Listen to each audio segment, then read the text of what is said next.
tom spočívá hořká ironie moderního zemědělství. Vzdali jsme se mimořádných chutí ve jménu efektivity a nyní mají odrůdy, které jsme zavrhli, hodnotu jmění. Kukuřice, jež se třpytí jako rozsypané drahokamy, rajčata tak ceněná, že kdysi splácela hypotéky, a vodní melouny zdobené nebeskými vzory, které na celá desetiletí zmizely. Děkujeme za pozornost. Pokračujme. Odhalujeme potraviny, které průmyslové zemědělství zanechalo za sebou. Nejsou to muzejní relikvie, nýbrž živoucí poklady, ukryté v katalozích semen a na soukromých zahradách, s chutěmi tak pozoruhodnými, že šéfkuchaři platí horentní sumy, jen aby je mohli ochutnat. A co je na tom nejpřekvapivější? Každou jednu z těchto zapomenutých potravin si můžete vypěstovat na vlastní zahradě. A víte, co je na tom nejúžasnější? Každou z těchto zapomenutých plodin si můžete vypěstovat na své vlastní zahradě. Představte si, že odhalíte kukuřičný klas a místo žlutých zrn spatříte kaleidoskop živoucích drahokamů.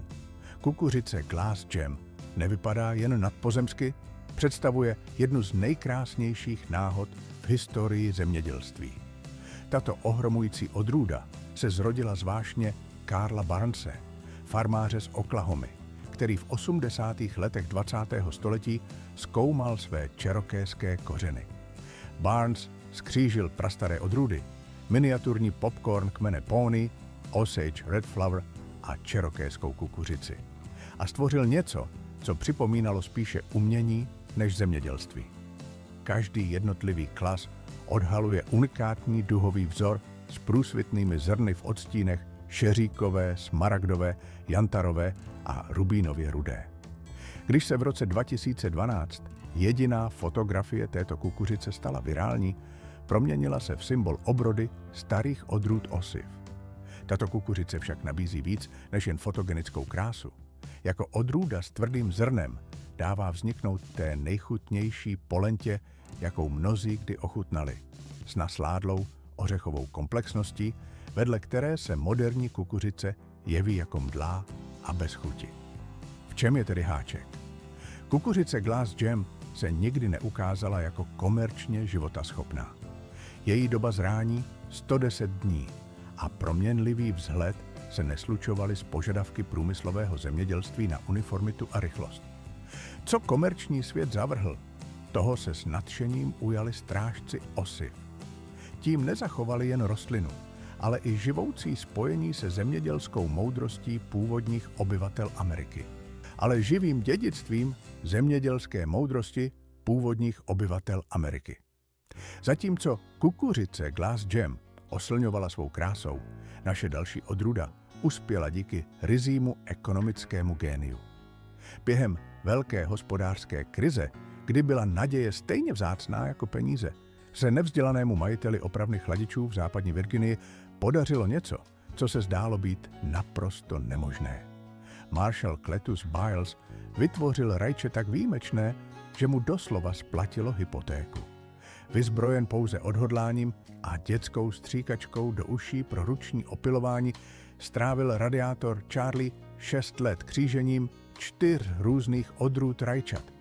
Výsledkem byl masitý gigant, obrovská rajčata vážící až 4 libry, se sladkou dužinou s nízkou kyselostí, která nabízela to, čemu lidé říkají skutečná chuť rajčete.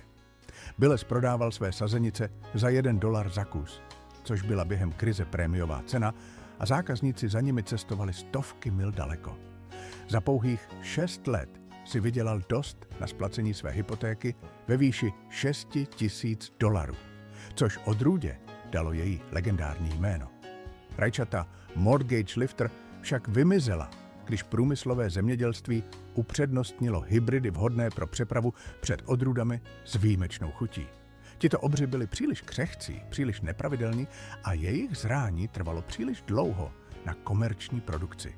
Co bylo kdysi ziskové, téměř vyhynulo, dokud je oddaní zachránci osiv nepřivedli zpět. A ironie dneška? Restaurace a farmářské trhy si účtují prémiové ceny právě za ty vlastnosti, které z těchto rajčat kdysi učinili komerčně neživotaschopné. To odsoudilo odrůdu Mortgage Lifter ke komerčnímu zániku. Některá zmizení v zemědělství však hraničí s magií. Meloun Měsíc a hvězdy se svou tmavě zelenou slupkou posetou jasně žlutými měsíci a drobnými hvězdami zmizel tak dokonale, že se zdál být pouhou zahradnickou pohádkou. Poprvé byl představen v roce 1926 jako Slunce, Měsíc a hvězdy. Ale tato nebeská krása postupně mizela z katalogu, jak převládaly hybridní odrůdy. V 70. letech se stal přízračným příběhem, o kterém si šeptali pamětníci, kteří vzpomínali na jeho intenzivně sladkou květinovou dužinu, vedle níž moderní melouny chutnaly jako voda. Poté však přišel pozoruhodný znovu objev. V 80. letech projížděl Merle van Doren odlehlými cestami v Missouri, když spatřil něco nemožného. Pole melounů, které vypadaly, jako by byly pomalovány hvězdami. Našel jediného farmáře, který odrůdu stále pěstoval ze semen předávaných po generace. Van Doren přinesl tato drahocenná semena do organizace Seed Savers Exchange v roce 1987 a doslova tak zachránil Měsíc a hvězdy před vyhynutím. Odrůda, která byla pro komerční zemědělství ztracena, se znovu zrodila díky odhodlání strážců dědictví semen. Byla vzkříšena díky obětavosti strážců dědictví semen. Dramatická záchrana dokazuje, že ztracené odrůdy se mohou vrátit. Některé druhy zeleniny však samy utvářely dějiny. Zatímco jiné upadají v zapomnění, tuřín s fialovým vrškem v sobě nese tajemství. Pomohl stvořit moderní svět a pak sledoval, jak tentýž svět na jeho klíčovou roli zapomíná. Tento skromný kořen se svou charakteristickou fialovou korunou a čistě bílou spodní částí dorazil z Francie v roce 1835 a stal se základem amerického zemědělství. Tuříny však již předtím proměnily civilizaci způsoby, jaké si většina lidí ani nedokázala představit. V Anglii 18. století odstartoval takzvaný Tuřínový Townsendův 4polní systém střídání plodin, kde tuřín sloužil jako zimní krmivo pro dobytek. Spustil tak zemědělskou revoluci, která nasytila rostoucí populaci a poháněla průmyslovou revoluci. Odrůda s fialovým vrškem nabízela vše, co rostoucí národ potřeboval. Spolehlivou výživu, skladovatelnost a dvojí využití jako potrava pro lidi i krmivo pro zvířata. Její komplexní peprná chuť v syrovém stavu se vařením měnila v jemnou sladkost, zatímco nať poskytovala cenné vitamíny, pak ale přišlo velké zapomnění. Když si popularitu získaly brambory a tuřín se stal symbolem chudoby a krmiva, tato světem hýbající zelenina ztratila svůj status lidské potravy. Co kdysi živilo celé říše, stalo se pouhým pozůstatkem těžších časů. To, co kdysi živilo celé říše, se proměnilo v pouhou ozvěnu těžších časů. Hluboko v dědictví národa Cherokeeů proudí tajemství, které průmyslové zemědělství téměř navždy smazalo ze světa. Rajče Cherokee Purple se svou záhadnou fialovo-hnědou slupkou a dužinou tmavou jako víno představuje něco nedocenitelného. Moudrost domorodého zemědělství předávanou z generace na generaci. Tato pozoruhodná odrůda se vzpírá všemu, co nás moderní zemědělství o rajčatech učí. Místo dokonalých rudých koulí odhalují plody Cherokee Purple komplexní zbarvení, sahající od sytě fialové po rezavě hnědou. Jejich nepravidelný žebrovaný tvar by na pultech obchodu nikdy neobstál. Stačí se však zakousnout a zažijete to, co mnozí považují za nejlepší chuť rajčete, jaká kdy byla vyšlechtěna. Sladkou, bohatou, kouřovou a komplexní. S dokonalou rovnováhou mezi sladkostí a kyselostí odráží cesta rajčete Cherokee Purple na pokraj vyhynutí širší tragédii. Jakmile průmyslové zemědělství standardizovalo vzhled a upřednostnilo odolnost při přepravě, odrůdy jako tato, šlechtěné pro čistou chuť, spíše než pro komerční úspěch, zmizely z běžného pěstování. Sítě ochránců semen však tento poklad zachovali.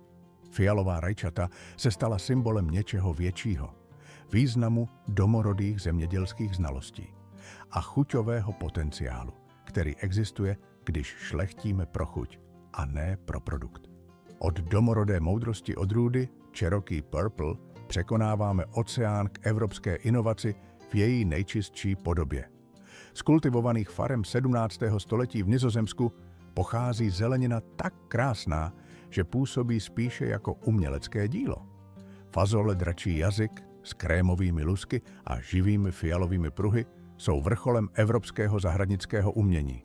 Tyto výjimečné fazole se zrodily během nizozemského zlatého věku, kdy botanické inovace vzkvétaly s obchodem a uměním. Ploché, bezvláknité lusky, dlouhé 6 až 7 palců, zdobí dramatické fialové pruhy, které je mění v živoucí tahy štětcem. A zde přichází kouzlo. Ohromující fialové znaky však zmizí okamžitě po uvaření a odhalí křehké fazole s výjimečně sladkou oříškovou chutí. Do Ameriky se dostali na počátku 19. století a získali si oblibu pro okrasné i kulinářské využití. Viktoriánští zahradníci si je cenili pro jejich dvojí povahu. Krásné do květinových záhonů a lahodné na ty nejlepší stoly. Pak přišla velká standardizace. Průmyslové zemědělství žádalo uniformní fazole pro mechanickou sklizeň a efektivní zpracování. Fazole dračí jazyk s jejich uměleckým vzhledem a řemeslnou chutí se staly obětí efektivity. Vysoko v Andách, kde je vzduch řídký a půda vulkanická, pěstovali Inkové něco pozoruhodného. Papričku, která chutnala jako slunce s řízem. Se svou jasně žlutou svraštělou slupkou nabízí Agile Lemon Drop chuť tak živou, že se vymyká očekáváním. Tato prastará chili paprička, poprvé pěstovaná kolem roku 400 před naším letopočtem na horských svazích Peru, tvoří malé kuželovité lusky, které spojují ostré citrusové tóny s čistou, mírnou pálivostí. Každé sousto uvolní explozi citronových a květinových vůní, což z ní činí základní surovinu autentické peruánské kuchyně, zejména ceviche. Když španělští dobyvatelé šířili plodiny nového světa po Evropě, vybírali si papričky, které odpovídaly evropskému vkusu a komerční poptávce. Aromatické a komplexní odrůdy jako Agile Lemon Drop byly přehlíženy ve prospěch známějších, jemnějších variant. O staletí později se průmyslové zemědělství řídilo stejnou logikou. Zúžilo globální trh s papričkami na několik standardizovaných typů a zanechalo za sebou biodiverzitu utvářenou generacemi domorodých farmářů. Dnes, když šéfkuchaři a pěstitelé znovu objevují tradiční kultivary, zažívá Agile Lemon Drop svůj návrat nejen pro svou chuť, ale jako připomínka toho, kolik bylo ztraceno a kolik toho ještě zbývá znovu objevit.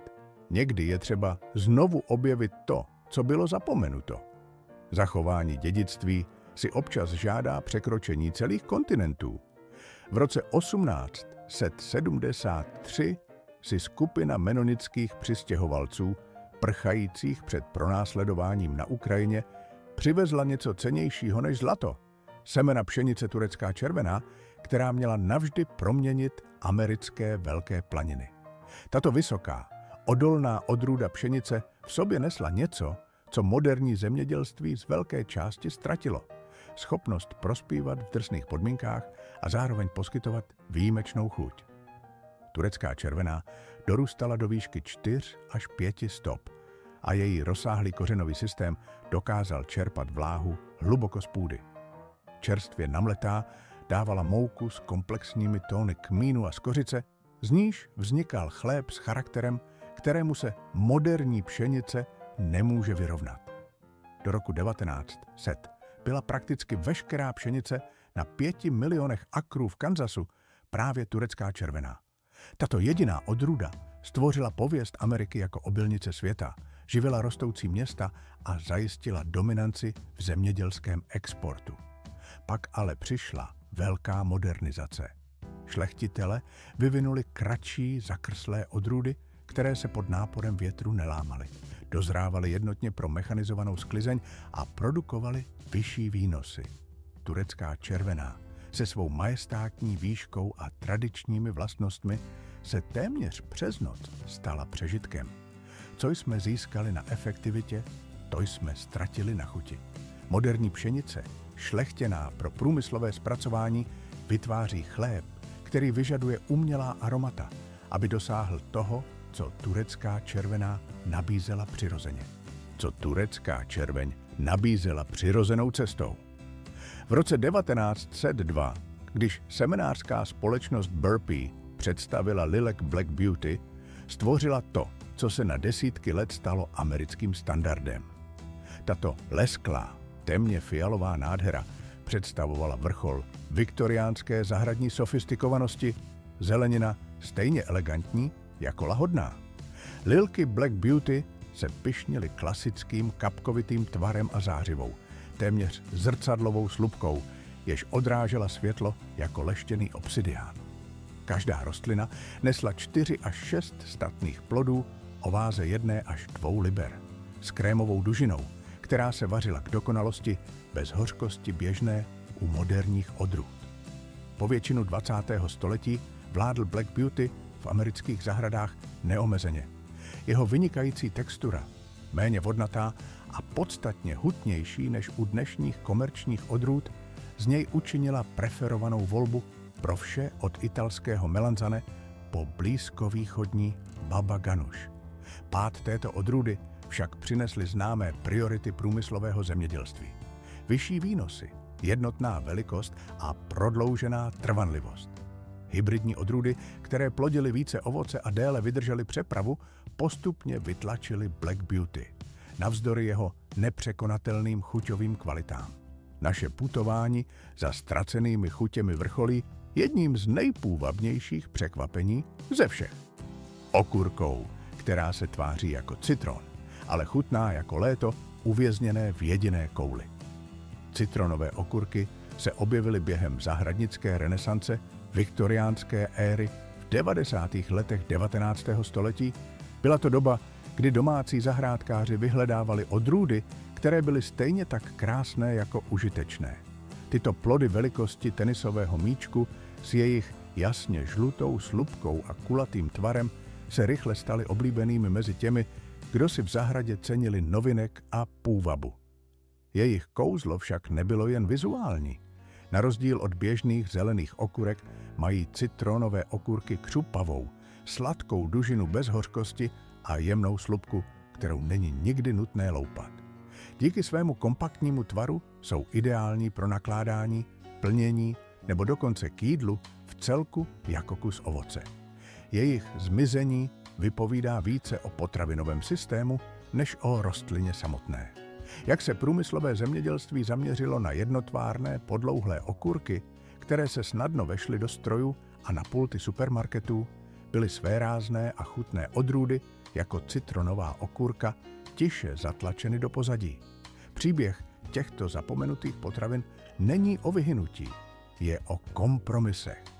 Vzdali jsme se chuti, rozmanitosti a historie výměnou za trvanlivost, jednotnost a masovou produkci. Tyto chutě ale nikdy doopravdy nezmizely. Čekali v katalozích semen, na soukromých zahrádkách a při komunitních výměnách osiva, udržovány při životě pěstiteli, kteří odmítli nechat je zaniknout. Pěstování těchto plodin není jen o nostalgii. Je to o znovu získání rozmanitosti, chuti a kontroly nad tím, co jíme. If you enjoyed this journey, make sure to like, subscribe and turn on notifications. There are many more remarkable stories ahead.